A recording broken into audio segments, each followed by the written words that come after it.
So, in fact, one way or the other, I always think it's a success if I get to talk about retiree health insurance to anyone who might not otherwise know very much about it, both people who are significantly younger and people who are maybe around my age or older, because it's an important topic for people to understand.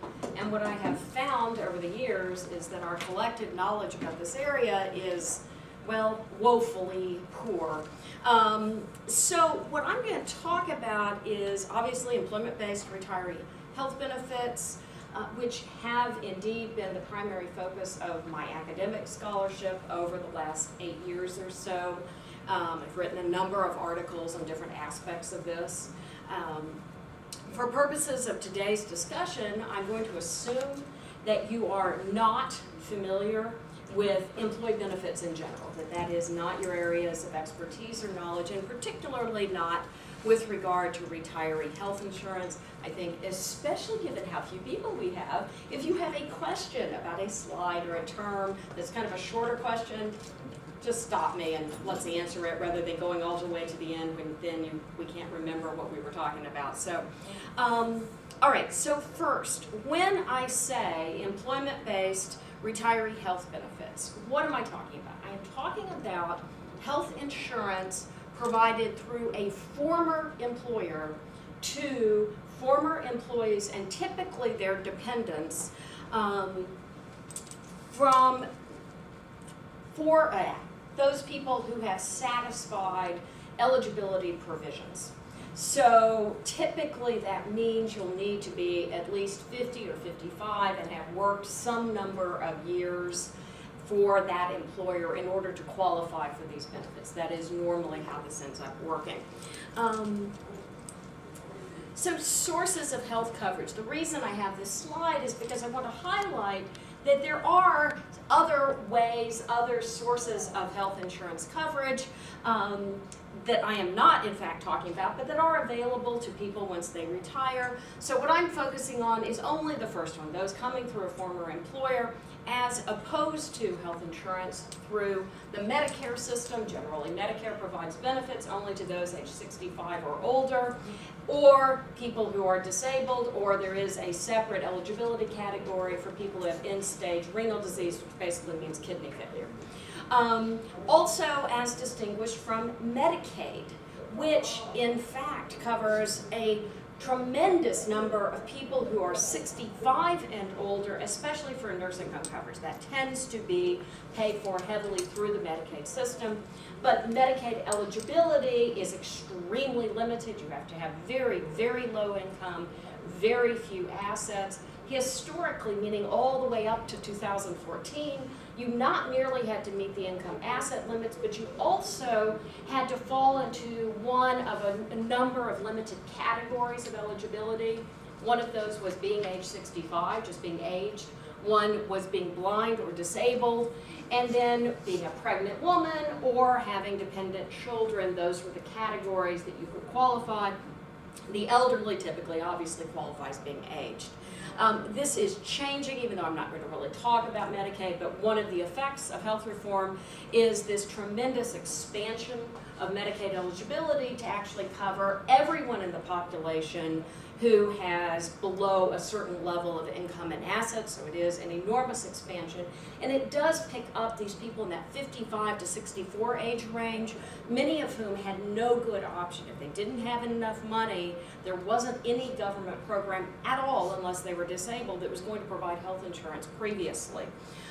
You also always, of course, have been able to purchase private individual insurance policies, but for the aging, in other words, really I'm talking 55 plus, which is not particularly old, but early retirees, private individual insurance has been largely unavailable, especially if you had any kind of chronic health condition. So by that I mean somebody who has diabetes, somebody who has high blood pressure, somebody who's had any kind of heart condition, any kind of ongoing health status that makes an insurer nervous about you. People who fell in that category historically couldn't even get an insurance company to issue a private policy to them, and if an insurance company would be willing to, they would put the price so incredibly high per month that most people would never be able to buy it.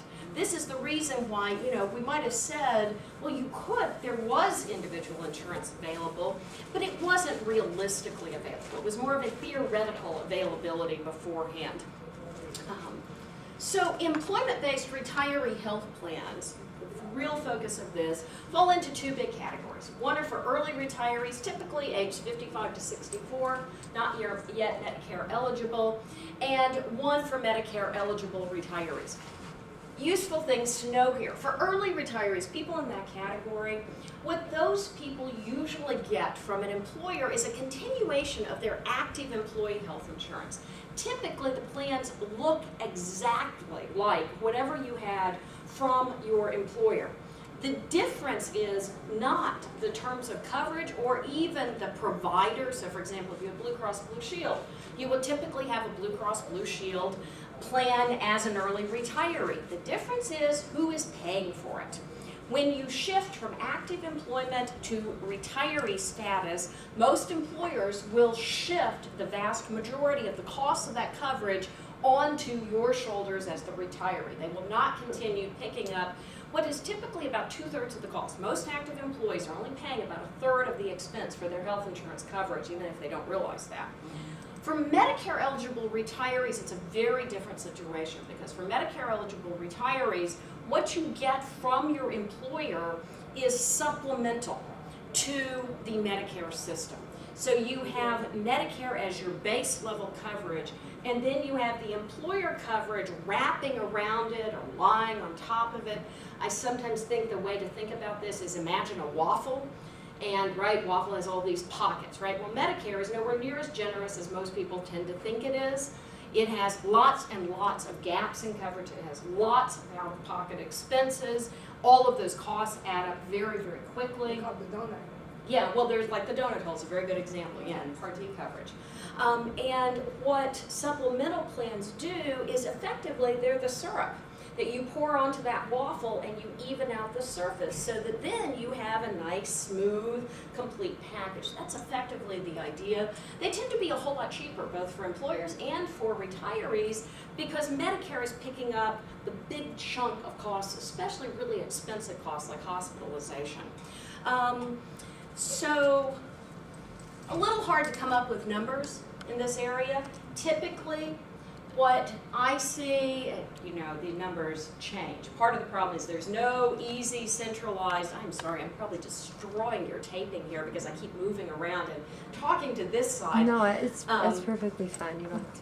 Good, okay. Well, but indeed, we think, depending on how you look at these numbers, that somewhere between 15 to 19 million people currently, both retirees and their dependents, so typically spouses when you get to retirees, have some form of retiree health insurance. This is my ongoing cry of we need to care about this, right? We're all excited on the government side with the new health insurance exchanges that we've got 6 million people signed up. That was the latest number, at least as of last week, right? And this is a big triumph.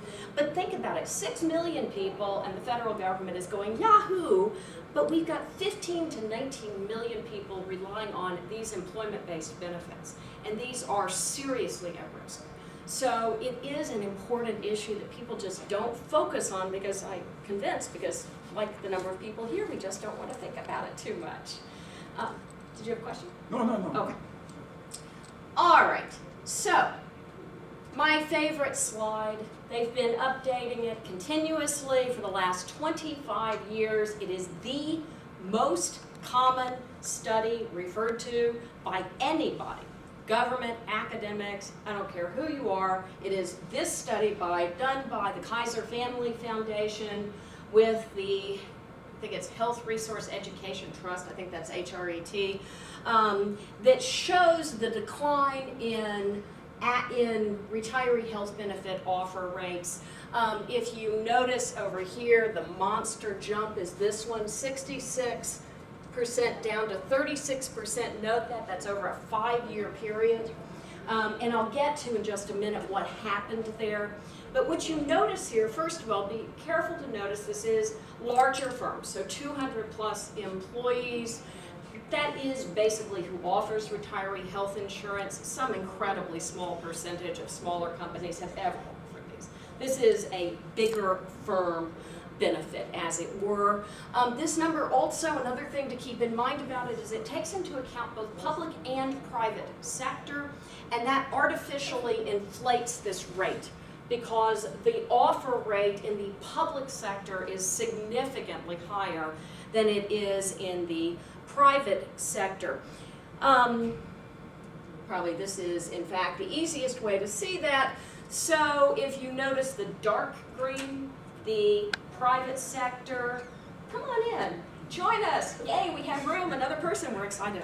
All right, so the private sector rate of offer in these numbers are from, one of them's from 2010, one from 2011, so it's not a great match, but it's really hard to get an exact match here.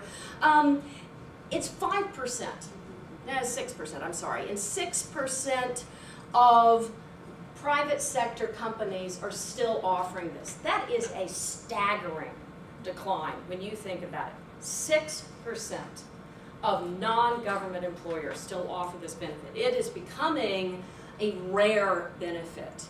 By contrast, the light green is the public sector. That would be people who work at Wayne State, right? It's all of the state and local government employees.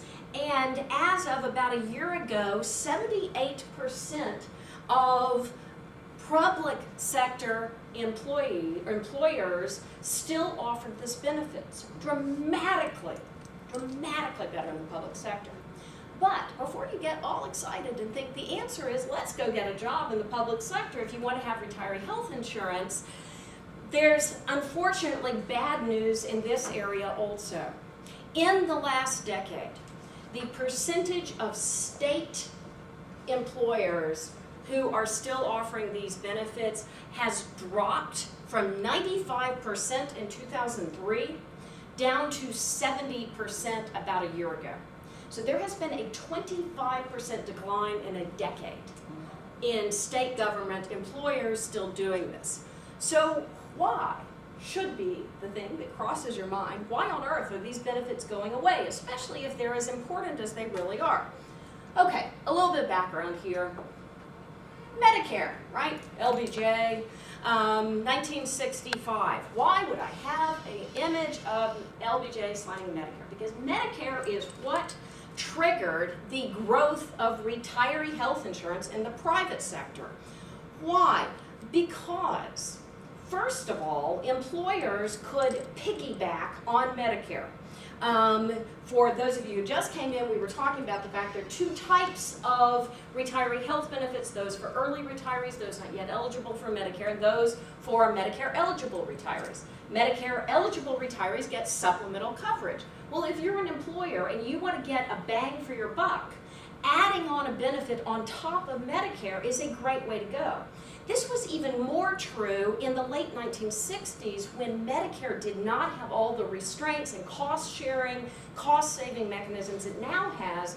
Medicare covered enormous percentages of what might happen to you, so it was perceived as very cheap for employers.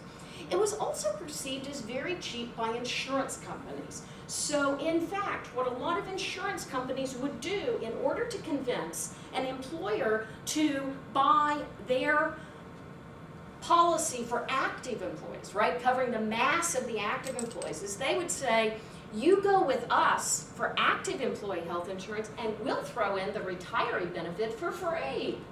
So you're an employer and you're negotiating with your union and trying to get the union to give you something you want. Maybe longer work days, maybe a more advantageous system for what they're going to pay on layoff, any of these sorts of things.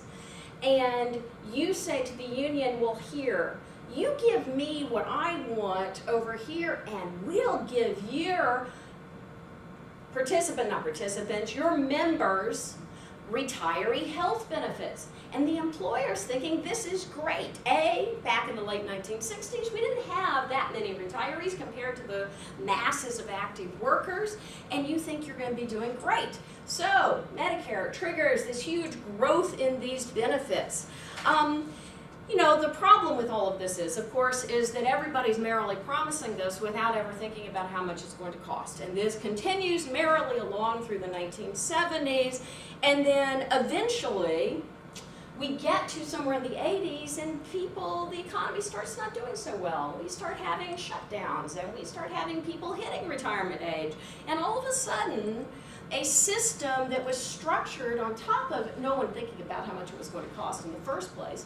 No one ever funded these benefits. Unlike pension benefits, money is never set aside. I mean, well, maybe here and there, but in the main, these are unfunded benefits. Employers, public and private sector, have operated on the assumption they can pay for them as you go. So as long as we can meet our costs for this year, we're great.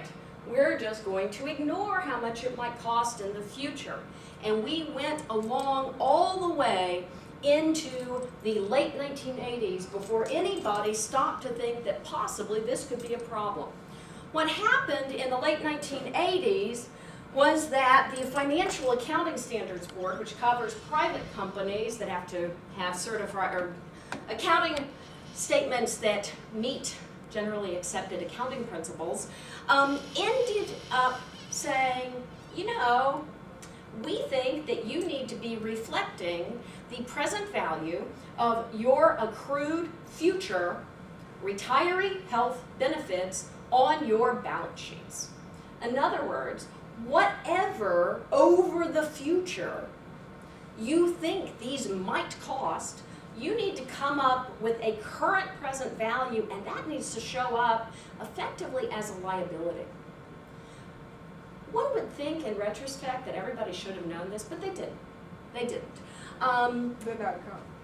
Well, they're not but the accountants weren't doing it, right? I mean, the companies just all kind of. But I mean, the people that they were talking to were not accountants. Oh, yeah, no, That's fair what I'm enough. trying to say, so they couldn't think like that, project into the future. Precisely, precisely. And indeed, FAS 106 went into effect in 1982. If you remember back to that slide that had, you know, from 1988 through the present and the offer rate of retiree health benefits, there was a decline from 66% to 36% between 1988 and 1992. It was FAS 106.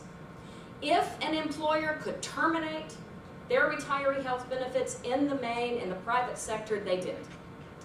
The accounting effect was astronomical. There were all kinds of companies, including some of the big three automakers, that were facing liabilities that were almost as great as their company assets as a direct result of this. It was a staggering, enormous shock on the system. A decade later, the Government Accounting Standards Board, which is what covers all of the public sector employers, ended up implementing or adopting a very similar rule. That rule has had a phased-in effective date from 2007 through 2009. It all depends on what size you are. So smaller cities, this hit in 2009. That decline, that 25% drop we've seen in the last decade in state governments likely reflects some of this. As the GASB rule has rolled out, all of a sudden, all the credit agencies, I mean, public sector employers don't have the accounting sheets in quite the same way that private do, but all of these governments have suddenly faced clear revelation of, wait a moment, you have promised significantly more than you have any idea of how to pay for. And we're starting to see the same constriction in these benefits as a direct result. Okay, lots and lots more reasons that retiree health plans have declined, probably more than we can really talk about. A lot of these should be pretty obvious, right? We have a graying society, all the baby boomers are beginning to hit retirement. Meanwhile, we don't have the same level of increasing size in our workforce who's younger, helping pay for that. Most retiree health plans traditionally were concentrated in certain industries, particularly traditional manufacturing.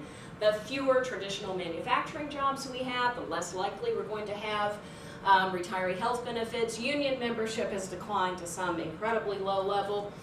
That drop alone actually helps explain a great deal of why we don't see these plans. Certainly new plans are never implemented anymore, because there is a fairly direct correlation between if you have a union anywhere in your workforce, the chances are you're going to offer retiree health benefits, because that's something unions have consistently over the last 6 decades constantly advocated for.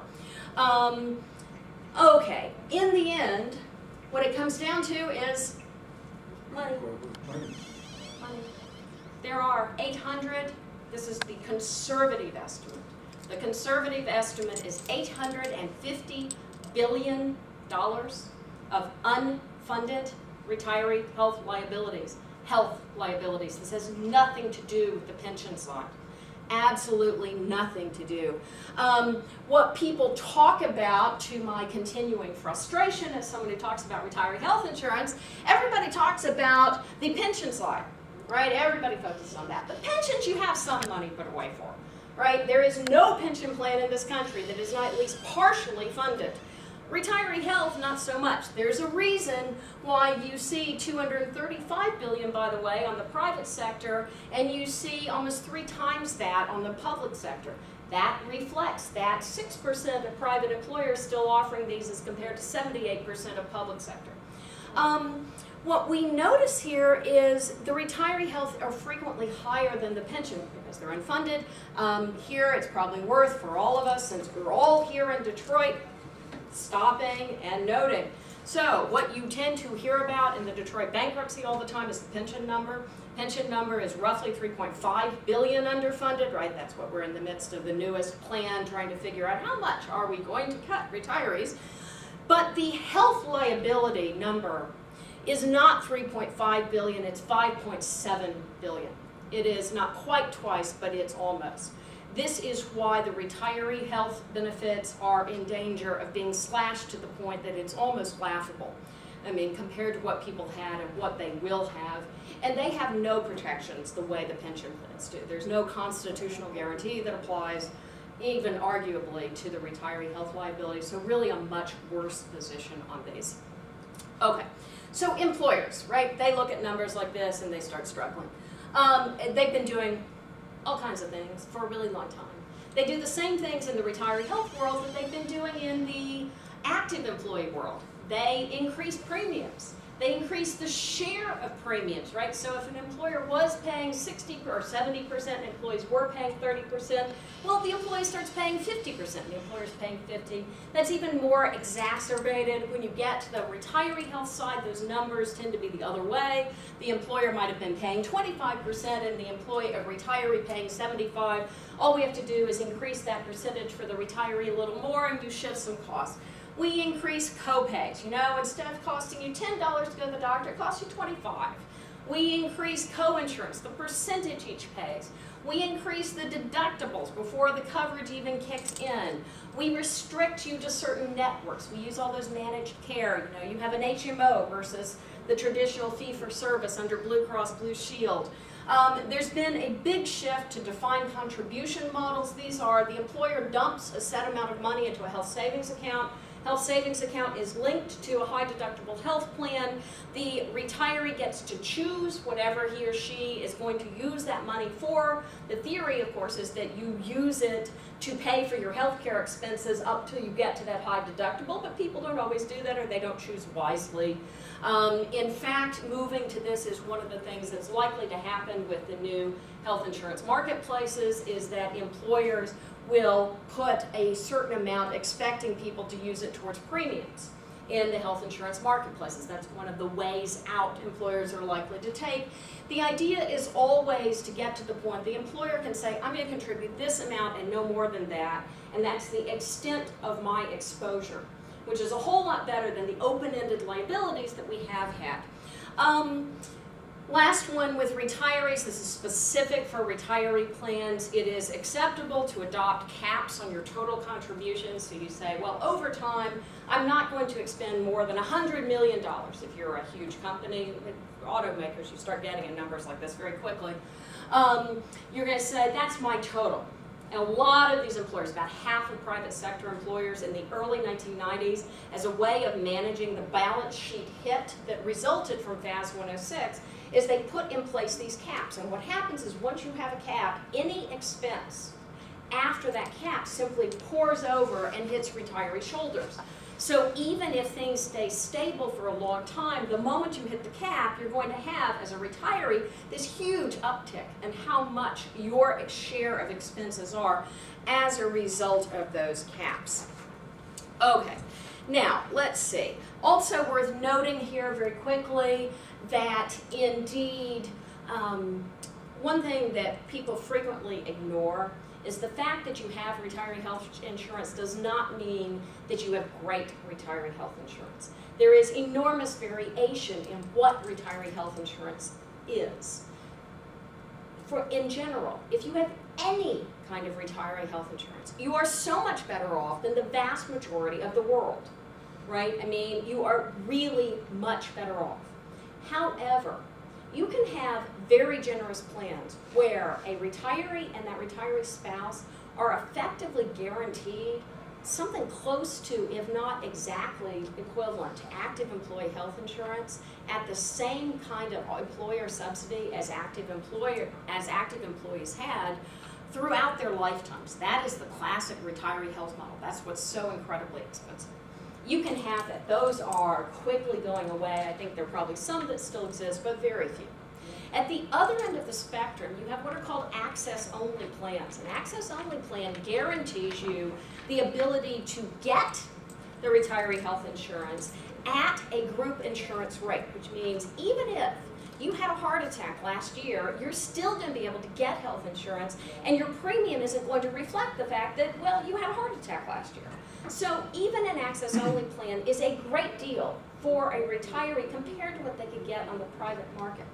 But is it comparable to that, generous, all-comprehensive coverage? No, of course not. It's not. They're really very different. I should probably point out, Wayne State, in fact, does have retiree health insurance, but what it has is one of those access-only plans. It should not be disparaged because it still costs money to maintain one of those. I've had colleagues say to me, oh, we don't have retiree health insurance. And I'm like, yes, you do. And you're not appreciating just how much you actually have, to not realize how valuable to actually have this benefit. Okay, so. Some people over at DMC say they don't get any insurance after they retire. You ever heard of that? I don't know on the DMC at all. I don't know if they have an access-only plan that they don't understand, or if they truly don't. That's why a lot of them keep working, because after they stop working, they might not, or they may not be able to afford the premiums. I mean, if they have an access-only plan, the premiums are high enough that they might not be able to afford it, but I don't know on DMC at all. Okay, so Affordable Care Act. Otherwise known as, let's see, well, this is the full name, Patient Protection and Affordable Care Act. It's sometimes called just the Affordable Care Act. It's been called PPACA in academic circles when we were trying to figure out what acronym we should use. We seem to have all settled into Affordable Care Act, or ACA, also obviously colloquially referred to as Obamacare. Those are the actual two statutes. They passed within 7 days of each other. You cannot possibly figure out what the original one did until you read the amendments that are in that one that passed a week later, because it made a number of significant changes. What has it done to retiree health benefits? Well, the ACA did two big things to retiree health insurance that are key to understand. In general, it has kind of tangential effect on retiree health plans, but it does do two specific things. The first is the Early Retiree Reinsurance Program, to which we call it ERP. Yes, in benefits, we have to find cute acronyms to keep ourselves awake. So, ERP, right? The ERP. All right, and then the other one is changes to the Part D subsidy. So, ERP first. All right, what the ERP did was effectively give a direct subsidy to employers in order to convince them to sustain plans that covered early retirees. It applied only to plans covering 55 to 64. And it reimbursed 80% of costs over $15,000 per retiree. And one might think, well, how much would that be? Well, they managed to run through all $5 billion allocated to it within a year and a half after opening it. and ran out of money. It was originally supposed to sunset December 31st, 2013. It closed more than a year before that because there was no more money, and bills that suggested that Congress might want to appropriate more got lost in the fiscal cliff discussions, and so no further funding. But the positive side is it worked, I should probably say. The number of terminations of these benefits slowed considerably. They are from 2010, 2011, 2012. It all kind of stayed the same. So it worked for a while it was there, but now it is no more. The other one actually requires us to go back about a decade to good old Medicare Modernization Act. That's the full name, which I try to avoid saying at all costs. MMA is the acronym we tend to use, Medicare Modernization Act. So what does it do? What's the relevant part? Well, it added Part D to Medicare. This is the statute that gave us prescription drug coverage in Medicare. The key here is when they were in the middle of negotiations over Part D, Congress got extremely nervous because the vast majority of Medicare beneficiaries who had retiree drug coverage of any form had it through employer plans. Employer plans were the single largest source of that coverage before 2006 when the MMA went into effect. What that meant was that if all of those employers were to terminate that coverage, that was a whole bunch of costs and a whole lot of people, more than just 15 to 19 million people, who were going to hit over into the Medicare Part D plans that were directly being funded by the Medicare program. And Congress really needed the cost to get this through the whole legislative process. They needed the cost of Medicare Part D to not be any higher than it already was. And so they thought, well, what can we do here? We'll give the employers money. And if we give them money, then maybe they won't terminate their plans, and they'll keep maintaining their plans, and that will make our Part D costs not seem so extreme. So they came up with this retiree drug subsidy that basically just gives employer plans money if they maintain a certain level of retiree drug coverage. 80% of employers who had retiree drug coverage and kept their retiree plans at all followed this and have taken the subsidy every single year since 2006 when it went into effect. It was enormously successful, also enormously expensive, but you know, there you have it. I'm going to kind of skip our next, no, I'm not going to skip this slide, I forgot about this one. So I should note here there are two key pieces of the retiree drug subsidy, aside from the you give employers money. They also gave employers enormous tax benefits. So, number one, government subsidy not taxable to the employer, right? So you get the employer receiving what in fact could be millions of dollars depending on your size of your plan, and it's not taxable. And then they had this extremely funky provision that said not only do you get to not treat that as taxable income, but you get to ignore it when you're computing your deduction, which, I'll grant you, might not seem like much, but when we got to the Affordable Care Act, one of the things the Affordable Care Act does, this is back to the ACA, is eliminate that second part of the tax treatment. So, now there's also the donut hole, which in the interest of time I will skip over. So, the employer spends $100 for a retiree drug benefit, right? That's their out-of-pocket cost to provide this benefit. The government gives them $28 back. That's the subsidy. Before the Affordable Care Act, the employer would then still get to deduct $100, even though what the employer's actual out-of-pocket cost was $72. The ACA said, that's crazy, right? All you actually spent was $72. Why are we giving you an extra $28 of a deduction? Doesn't sound like much, but in the real world, 147 large employers alone in 2010 when this passed had to take a $5 billion write-off as a result of eliminating this deduction. It has a staggering impact on the actual accounting for employers. It's a lot of money here. So this was the other direct thing that the ACA did. There are lots of other ACA provisions. I suspect many of us are already familiar with them. This is, you know, you have to cover adult children up to age 26 if somebody elects that coverage. You have to, you can't have pre-existing condition limits, you can't have annual limits, etc. There are a bunch of administrative requirements, all kinds of things like that. There is also under the ACA, the one that employers tend to have been screaming about is the so-called pay or play penalty provisions. In other words, if you have at least 50 employees and you don't provide coverage that meets certain cost requirements, in other words, you have to cover a certain percentage of the premium for your employees, and you have to provide a certain minimum base level of benefits. If you don't do that, and at least one of your employees qualifies for a tax credit, then you get to pay $2,000 for every employee after the first 30. This is what everybody has been yelling about on the employer side.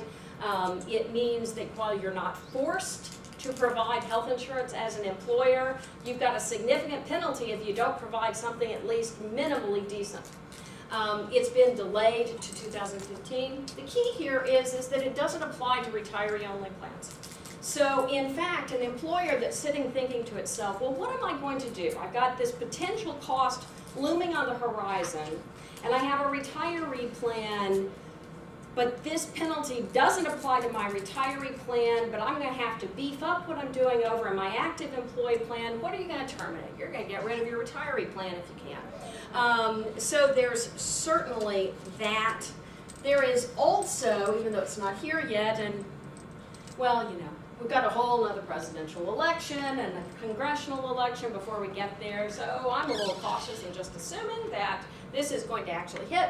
But employers are sure worried about this, that this Cadillac tax kicks in 4 years from now. The Cadillac tax does apply to retiree coverage, number one, and it's a 40% excise tax.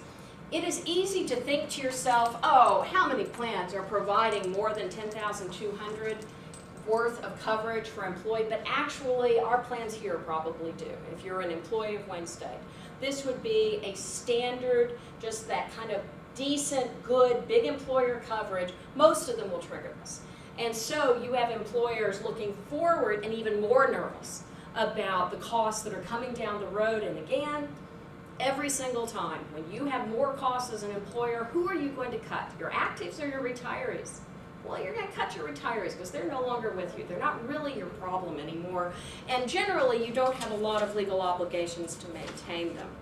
I should caveat very quickly here that when I talk about employer choices, that is in the context where employers do not have legal limitations on their ability to terminate or modify plans. Absent any collective bargaining agreement or other contractual obligation. In other words, assuming A, you're not collectively bargaining, or you didn't put something in materials you handed out to participants that said, we will provide health insurance without a caveat to you through your retirement, then indeed employers have an absolute right to terminate or modify retiree health benefits. There is no legal limitation on those. It is only if they voluntarily entered into an obligation. So I do want to make sure people realize that as a caveat here. An awful lot of retiree health benefits are subject to collective bargaining, so that does kind of cabin what employers are able to do. Okay. Now, moving forward very quickly, yes, I think I will get done. Moving forward, what can employers do going forward, or at least what do I think they're going to do?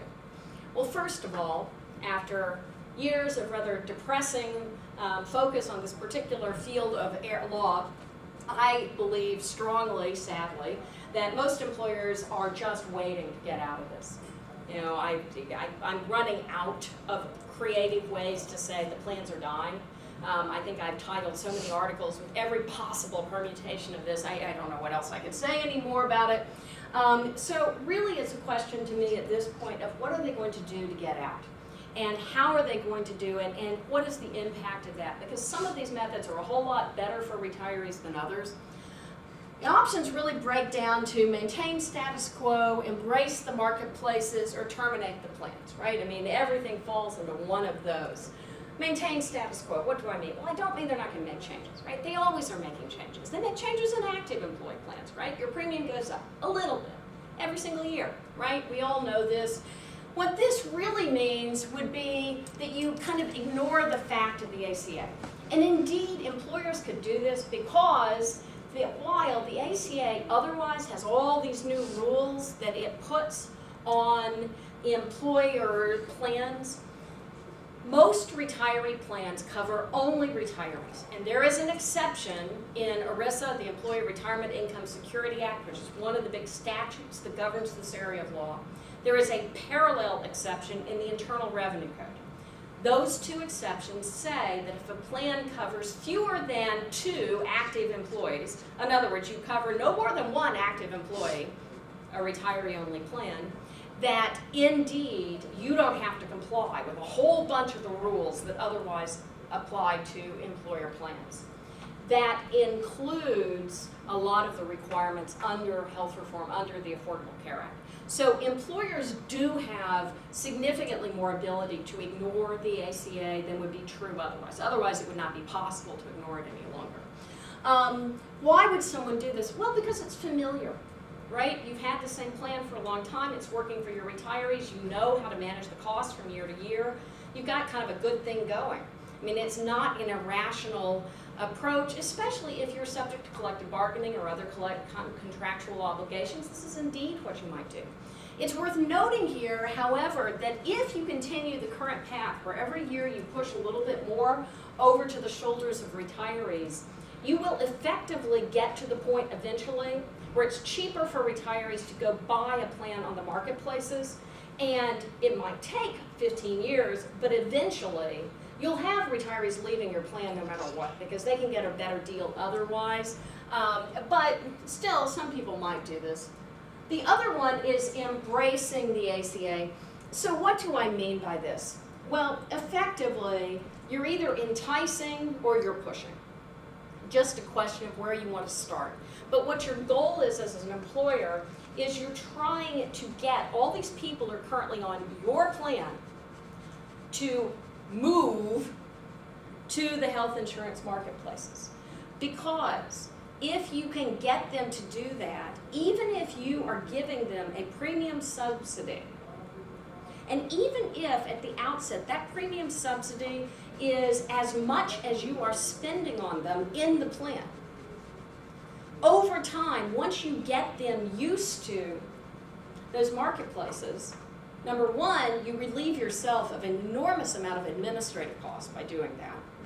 Number two, you remove a lot of liability from yourself. There's all kinds of other fiduciary liability, risk of lawsuits that come with maintaining your own plan. You get out of that picture when you start just giving people money. And then there's human nature, that if you start out getting, say, $1,000 a month from an employer to cover premiums, well, that would be okay. If maybe that gets you the same plan, you're probably going to feel good. Well, you know, a year from now, the employer says, well, we're going to give you $990 a month. You're not going to be happy. But are you going to feel like you've lost benefits? Probably not. It's going to feel like, oh, okay, I can't go out and eat as much. And year by year by year, you can wean somebody off benefits just by reducing bit by bit. And as long as you've got them in the marketplaces before you start doing that, you've got a pretty good chance that you might over time be able to get these people down to a much lower level without getting hit with a lawsuit because you're terminating retiree health benefits, without being hit with negative publicity. I mean, let's face it, if you terminate a plan, you're going to end up on the front page of whatever your newspaper is if you're a big enough employer, right?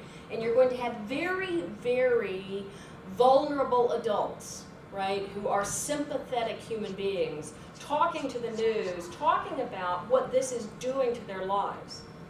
But it's not news if it's just a little bit less once a year. And that's what's happening, bit by bit. So I think that's what a lot of people are going to do. There are some employers that aren't going to do that. There's some employers who have just been holding their breath. Those employers are going to say, we're done. You can go on a marketplace. You can get, if you're an early retiree, you can get insurance on a marketplace now will help you for a while. Maybe we'll go and get a consulting firm to come in and provide counseling. Actually, a bunch of the big HR consulting firms are now marketing successfully these coordination consulting operations where they help retirees navigate the marketplaces, and they might do that. Employers might be well willing to spend a couple of $100,000 a year on consulting services to help people navigate for these first few years, because they know once they get them moved, they're gone. They're going to be their problem anymore over time. You could do that, but you could also just say, that's it. We can't afford this. Look, we're giving you money. That's better than we have to do. And clearly some employers, particularly those who are more financially strapped, that's what they're doing. This is, in fact, what the city of Detroit, this is the bankruptcy model. If you remember back in the fall, the emergency manager said, well, let me give everybody $125 a month. $125 a month is so incredibly minimal compared to the comprehensive kind of retiree coverage that all of these people would have had. It wouldn't even come close to purchasing that, a comparable level of coverage, but that's what they're doing. They've now bumped that, by the way. It's now, I think it's at $175 if your income is $75,000 or less, which is still a really small amount, but I guess better than nothing must be the theory. That is one of the options here. Our last option, especially because I'm going to run out of time, our last option is just terminate our benefits, right? If you have the ability. Some number of employers will just terminate them. Now that early retirees have an option through the marketplaces, now that Medicare coverage, that was one of the slides I kind of skipped quickly over, Medicare coverage has been enhanced. They've closed the donut, or they're in the process of closing the donut hole. You know, some employers are going to say, we can't afford it anymore, especially in light of everything coming down the road, and we've done enough. Good luck, have a great life, and you know. Not the most popular. My general sense is if you were going to terminate, the vast majority of employers who were going to terminate have done it. You know, that now we're really more in the let's just ease them slowly than anything else. Consequences. I do want to note this very quickly so that everything isn't completely depressing. It gets very depressing when you talk about this for people. First of all, individual retirees are a whole lot better off than they've ever been before. You know, it is actually possible to get health insurance if you're not yet Medicare eligible. Medicaid expansion is dramatically better. You know, people who were non-disabled adults without dependent children and who were not pregnant, in other words, our early retiree population, had literally no ability to get health insurance if they were impoverished. There was simply nothing there. That's not true with this Medicaid expansion. It's going to give people the ability to have health insurance. That's, you know, the difference in human suffering that will be relieved with that is really remarkable. You know, the stories, especially as a law professor, you know, some of the emails you get from people who are, you know, have cancer and they're in that range and it's just horrible. So, indeed, that's better. Medicare coverage is better. It's just better. It's not great, but it's a whole lot better than where we were. For employers, it's a way out. You know, it's an exit strategy. They haven't had that. You see terms in some of the marketing literature about looking for a gentle, responsible way to exit, right? That seems to be the current corporate terms, the responsible way to exit. That's what a lot of employers have been doing. There is one risk, however, that I think we tend to not want to think about, which is the effect on the health insurance system generally.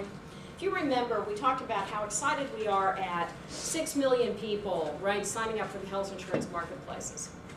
Well, health insurance marketplaces are offered, those policies are offered through private insurance companies. Private insurance, just like any other insurance, relies on having enough young, healthy people paying into a system to cover the costs for those who are not healthy.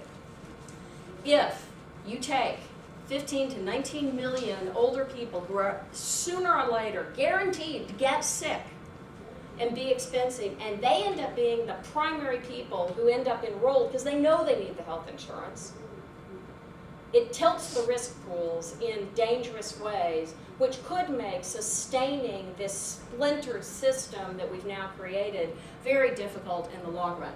And I'm exactly on time, so I will stop. Thank you. I'm sorry we're so close to time, but I also answer questions if anyone wants me to. I appreciate it. That was good. Retiree health You're a insurance. dynamic speaker. Thank you. Yes, I have students in things like Wills and Trusts say, it wasn't as bad as I thought it was going to be. It's really what you never want to get on evaluation. Not as bad as I expected. That's a compliment, really. In Wills and Trusts it They is. just don't know how to word it correctly. Yeah, no. I have a sense of humor about it. Can you talk just a little bit more about Wayne State University's retiree health plan? Sure. Did you want me to talk about it? Yes, just a You little know, bit more. it's, I believe it's 55, age 55 with at least 10 years of service. And if you have that, then there are a range of options you can purchase, but you pay the premiums on it. So, but it's it's a good range of options. It's, I can't say that I've actually sat there and matched it against active exactly, but it looks to me like it's a comparable range. You can have Blue Cross, you can have HAP, you can have, a range of things. The difference is you're going to pay the entire premium cost. And the entire premium cost, Wayne State pays easily 60 to 70% of any full-time employee's health insurance costs. So that difference is huge difference for an individual. It feels as though all of a sudden you have this enormous cost, but all you're really doing is you're just paying. I think that our retiree health insurance for this, obviously I don't work in our compensation benefits area. I believe our health insurance is, I think the way they price it is they actually price the retiree plan separate from the active employee plan. And that means also that then the way insurance companies come up with what they're going to charge for premiums is based on claims experience of a particular risk pool. So when your risk pool is comprised only of retirees, it means that the risk pool is, going to have higher claims pretty much by definition, and that does tend to mean that costs are more. But employers do that because they need to qualify for those retiree plan exceptions. It's a little different because Wayne is public, so some of this doesn't apply to it in the first place. It's not covered by ERISA in general, but usually that's what employers are doing. Does that help at all? Yes. There's a very helpful, if you haven't looked, if you go on the benefits section of the website and find the benefits department, they have a good, believe me, when I say it's good, it is good, brochure for retirees, surviving spouses, and dependents that you can find there. That actually is one of the clearest ones I've seen in a long time. You could actually follow what it is, and it's worth looking at if, especially, you're trying to understand and think about your choices or a friend's choices going forward. It's worth looking at. They have a lot on the website of information, more than a lot of employers do. Any other questions? How about these young people? Pardon? Yes, ma'am. I don't know. I've been listening to different things about the Affordable Care Act. And, I'm not really sure. I'm still not sure how it affects me. I do have coverage. If you have coverage, you probably won't see a lot of change for a while. In a few more years, you might. It depends. But, people have to, instead of, they have to apply for it now. Is that correct? Oh, absolutely. It's somebody who has health insurance coverage, everything that's in the news about the health insurance marketplaces is completely irrelevant. Mm-hmm. There is no reason you would do that if you have employment-based coverage. Employment-based coverage in the main is going to be cheaper and maybe better depending on how large your employer is and how good the coverage is. As a healthcare service provider, I'm just wondering how it affects them.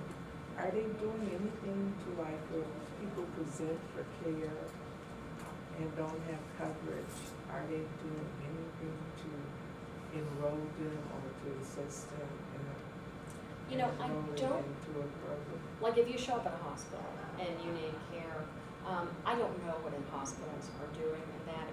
If you're, suffering an emergency condition, hospitals have to stabilize you no matter what, whether you have health insurance or not. That has nothing to do with the Affordable Care Act. There's a separate law that says you show up at a hospital, they have to stabilize you if you have a life-threatening condition. So that's why, when gunshot victims are dumped outside a public emergency room, a public hospital's emergency room, even if it's a private hospital emergency room, they have to treat them, stabilize them, keep them from dying. Then they can immediately shift them off to the public hospital. They don't have to keep them once they get them stabilized, but they have to do that. In terms of health insurance, what's happened is actually that a lot of people signing up for health insurance on these marketplaces are eligible for Medicaid and they don't realize it.